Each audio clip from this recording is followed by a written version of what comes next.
Hello बच्चों, आप सभी विद्यार्थियों का स्वागत है आज की क्लास में। तो आज की क्लास में मैं आप सभी विद्यार्थियों को क्लास 10 हिस्ट्री चैप्टर 1 का VVI ऑब्जेक्टिव प्रश्न बताने जा रहा हूं, जो कि 2026 का मैट्रिक फाइनल एग्जाम में जरूर से जरूर आएगा ही आएगा। 100% गारंटी है बच्चों। यूरोप में राष्ट्रवाद से प्रश्न तो हर साल पूछता है। इस बार 4 से 5 प्रश्न बस मेरा लड़ने वाला है, इसलिए क्लास आप लोग मिस नहीं कीजिएगा। ऑब्जेक्टिव क्वेश्चन याद कर लीजिएगा या फिर स्क्रीनशॉट लेकर कॉपी में लिख लीजिएगा। ठीक है बच्चों। तो पहला प्रश्न क्या है, रक्त एवं लौह की नीति का अवलंबन किसने किया था? तो बच्चों, रक्त एवं लौह की नीति का अवलंबन बिस्मार्क ने किया था। ऑप्शन सी इसका सही जवाब है। सेकेंड नंबर प्रश्न है, फ्रैंकफर्ट की संधि कब हुई थी? तो फ्रैंकफर्ट की संधि हुई थी बच्चों, आप लोग जिनको जवाब मालूम हो तो कमेंट करते जाएंगे। 1864, 1866, 1870, 1871। तो इसका भी ऑप्शन डी हो जाएगा 1871। ठीक है। अगला प्रश्न, वियना कांग्रेस कब हुआ था? वियना की कांग्रेस कब हुआ था? तो 4 ऑप्शन से आपके सामने बच्चों 1815, 1818, 1820, 1848। तो बच्चों याद रखिएगा, वियना कांग्रेस यानी वियना की संधि हुई थी 1815 में। और एक चीज़ बच्चों, जब वियना की संधि हुई थी तो इसकी मेजबानी किया था मीटरनिक ने। मीटरनिक जो कि ऑस्ट्रिया का चांसलर था। 1815 में वाटरलू का युद्ध हुआ था, जिसमें ऑस्ट्रेलिया, प्रशिया, रूस, ब्रिटेन चारों देशों ने मिलकर एक देश को हराया था, फ्रांस को हराया था। और तभी वियना यानी ऑस्ट्रेलिया की राजधानी में संधि रखा गया था 1815 ईस्वी में। यानी इसका भी जवाब हो जाएगा ऑप्शन ए। ठीक है। मार्टिन लूथर कौन था? बच्चों ये तो धर्म सुधारक था, सभी को मालूम है। काउंट को विक्टर मेमोरियल ने किस पद पर नियुक्त किया था? तो इसका जवाब हो जाएगा ऑप्शन से प्रधानमंत्री। ठीक है मेरे प्यारे बच्चों। अगला प्रश्न, गैरिबाल्डी पेशे से क्या था? तो गैरिबाल्डी नाव चलाता था, इसलिए वो उसका पेशा क्या था बच्चों? नाविक था। यानी ऑप्शन बी होगा इसका भी जवाब। ठीक है। यूरोप का मरीज तुर्की को कहा जाता है। ऑप्शन सी हो जाएगा बच्चों। यंग यूरोप की स्थापना किसने की थी? तो बच्चों यंग यूरोप की स्थापना किया था मेजनी ने। और यंग इटली की स्थापना मेजनी ने किया था। और हाँ, एक बात जरूर याद रखिएगा बच्चों, यंग यूरोप की स्थापना कब हुआ था? 1834 में। और यंग इटली की स्थापना कब हुआ था? 1831 में। दोनों की स्थापना मेजनी ने किया था। और यंग इटली यंग यूरोप कैसा संस्था था बच्चों? तो दोनों ही गुप्त संगठन था, सीक्रेट सोसाइटी था, जो कि मेजनी द्वारा राष्ट्रवाद का प्रचार करने में काफी सहायक प्रतीत हुआ था। ठीक है। किस युद्ध के बाद जर्मनी का एकीकरण हुआ बच्चों? तो ऑप्शन से 4 जर्मनी के एकीकरण के लिए, क्रीमिया का युद्ध, सेडोवा का युद्ध, प्रशा, डेनमार्क का सेडान का। इसका ऑप्शन हो जाएगा डी, सेडान का युद्ध। ठीक है बच्चों। 9 प्रश्न क्लियर है। बहुत ही महत्वपूर्ण प्रश्न बच्चों, ये सब प्रश्न बोर्ड एग्जाम में पूछे जाते हैं। चलिए 10वां नंबर प्रश्न को ध्यान से पढ़िए, काफी महत्वपूर्ण प्रश्न। यूरोपवासियों के लिए किस देश का साहित्य एवं ज्ञान विज्ञान प्रेरणा स्रोत रहा? इसका जवाब हो जाएगा यूनान। ठीक है।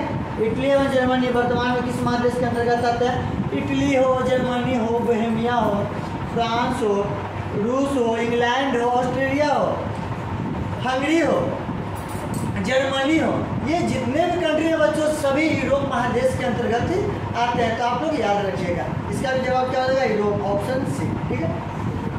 जर्मन राज्य का निर्माण किसने किया था? तो बच्चों जैसा कि मैंने आपको फर्स्ट चैप्टर में पढ़ाया था, जर्मनी बहुत सारे प्रांतों में 300 छोटे बड़े राज्यों में बटा हुआ है।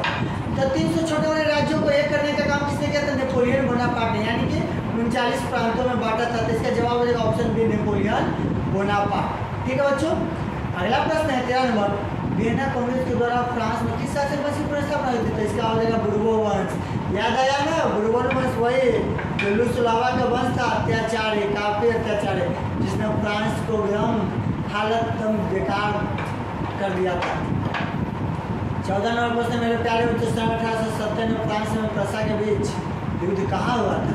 ऑप्शन 4 है सेडोन, सेडोवा, साइडाइन, फ्रैंकफर्ट। इसका जवाब रहेगा ऑप्शन ए, सेडोन। आज का 15वां प्रश्न, जिलबेरिन प्रश्न थोड़ा सा गड़बड़ हो गया बच्चों, जालबेरिन होता है। जालबेरिन संस्था किसके थे? ऑप्शन बी, व्यापारियों के। जालबेरिन किसकी संस्था थे बच्चों? व्यापारियों के। थोड़ा सा मिस्टेक हो गया, आप लोग ध्यान रखिएगा। बिस्मार्क क्या था बच्चों? बिस्मार्क एक बहुत ही सफल राजनीतिज्ञ था और कूटनीतिज्ञ था। तो इसमें तो कूटनीतिज्ञ होगा ऑप्शन में, यानी कि ऑप्शन डी कूटनीतिज्ञ आप लोग याद रखिएगा। 17 नंबर प्रश्न मेरे प्यारे बच्चों, 1829 की एड्रियानोपल की संधि किस देश के साथ हुई थे? तुर्की, यूनान और हंगरी। तो तुर्की हो जाएगा बच्चों, ऑप्शन ए इसका जवाब हो जाएगा। इटली और जर्मनी के अधिकार के विरुद्ध कौन सा देश था? बहुआ दोनों के विरुद्ध थे, जो था मित्र यानी कि ऑस्ट्रेलिया। तो ऑस्ट्रेलिया देश हो जाएगा ऑप्शन सी नंबर, इसका जवाब हो जाएगा मेरे प्यारे बच्चों। इसी के साथ 18 प्रश्न होते हैं समाप्त। अगर आप लोग बढ़ते हैं और देखते हैं 19वां नंबर प्रश्न, मेजनी का संबंध। देखिए हमारा कोचिंग संस्थान है Kavita arts and science classes, Abhishek sir, Ankit sir.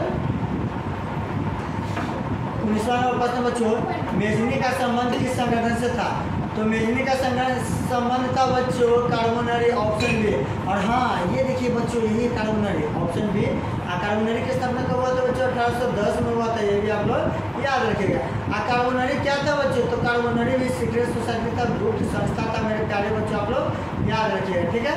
अगला 20वां नंबर प्रश्न है, यूरोपीय सभ्यता का पालना किसे कहा जाता है? यूरोपीय सभ्यता का पालना यूनान को कहा जाता है। किसको कहा जाता है? यूनान को।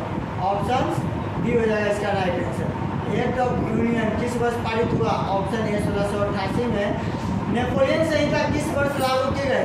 नेपोलियन संहिता 1804 में लागू किए गए थे, सिविल कोड 1804 में लागू किए थे, और साथ ही नेपोलियन कोड भी 1804 में लागू किए थे।